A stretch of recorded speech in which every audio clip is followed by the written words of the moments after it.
प्रथम को अपनी गलतियों का एहसास होता है और वह राध्या से माफी मांग लेता है। यह देखकर रजनी की आंखों में चमक आ जाती है। चलो कम से कम मेरे बेटे प्रथम को अपनी भूल का एहसास तो हुआ, लेकिन दादी के चेहरे पर गुस्से की लकीरें खींच जाती है। वह मन ही मन सोचने लगती है, अब तो लगता है कि प्रथम भी इस राध्या का कहना मानने लगा है। सच में इस लड़की ने इसके इरादे बदल दिए और दिल में जगह बना ली। अगर यह सिलसिला चलता रहा तो एक दिन यही लड़की इस घर की मालकिन बन बैठेगी। उस शाम मित्तल भवन सचमुच रोशनी से जगमगा उठा था। लंबे आश्रय बाद आंगन में फिर से रौनक लौटी थी। कारण था प्रथम का घर लौटना और उसका एक बड़ा कॉन्ट्रैक्ट जीतना। रजनी ने बेटे को गले लगाकर रोते हुए कहा, जब तुम घर से गए थे तो यह घर सूना हो गया था और आज तुम्हारे लौटने से दीवारों में भी जान आ गई है। लेकिन यह सुनते ही दादी का चेहरा कसला पड़ जाता है। उनके मन में ईर्ष्या उमड़ रही थी। अगर लोग राध्या को भी प्रथम की कामयाबी की वजह मानने लगे तो मेरा दबदबा कहाँ जाएगा। उन्होंने मन ही मन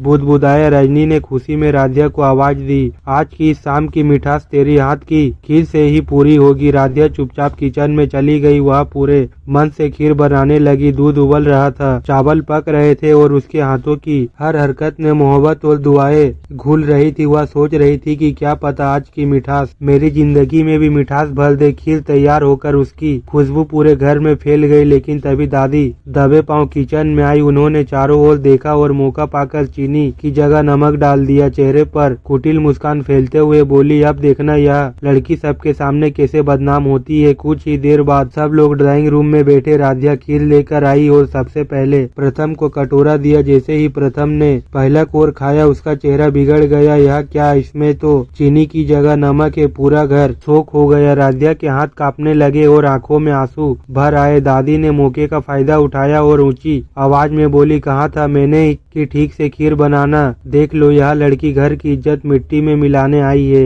राध्या रोते हुए बोली, नहीं दादी, मैंने तो चीनी ही डाली थी, मुझसे ऐसी गलती कभी नहीं हो सकती। लेकिन दादी उसकी एक न सुनती। वही रजनी में विरोध की भावना आ जाती है। माजी, यह किसी की साजिश भी हो सकती है। तनाव का माहौल फैल गया। प्रथम चुपचाप खड़ा था। उसकी आंखों में गुस्सा भी था, शोक भी था, लेकिन कहीं गहराई में यह यकीन भी कि राध्या इतनी बड़ी लापरवाही नहीं कर सकती। तभी पूजा का समय हो गया। सब मंदिर की ओर बढ़े। रजनी ने प्रथम से कहा, जा बेटा राध्या को पानी पिला दे, उसका व्रत अधूरा है, वह सिर्फ तेरा इंतजार कर रही थी। यह सुनकर प्रथम हैरान रह गया। उनसे सबके सामने पूछा, क्या सचमुच राध्या ने मेरे लिए व्रत रखा है? घर वालों ने हामी भरी। धीरे धीरे प्रथम पानी का गिलास लेकर राध्या के पास पहुंचा। राध्या की आंखों से आंसू बह रहे थे, लेकिन उनमें दर्द के साथ प्यार और भरोसा भी झलक रहा था। दोनों की आंखें मिली और जैसे ही समय ठहर गया प्रथम ने उसके होठों तक गिलास पहुंचाया। राध्या ने पानी पी लिया। दादी ने ताना कसते हुए कहा, अच्छा किया, प्यासे को पानी पिला दिया। लेकिन इस बार प्रथम ने दादी की ओर देखकर ठंडी मगर दृढ़ आवाज में कहा, दादी, और एक दिन प्यासे इंसान को भी पानी मिलेगा। सच चाहे जितनी देर से सामने आएगा जरूर। राध्या ने पहली बार राहत की सांस ली। उसके दिल में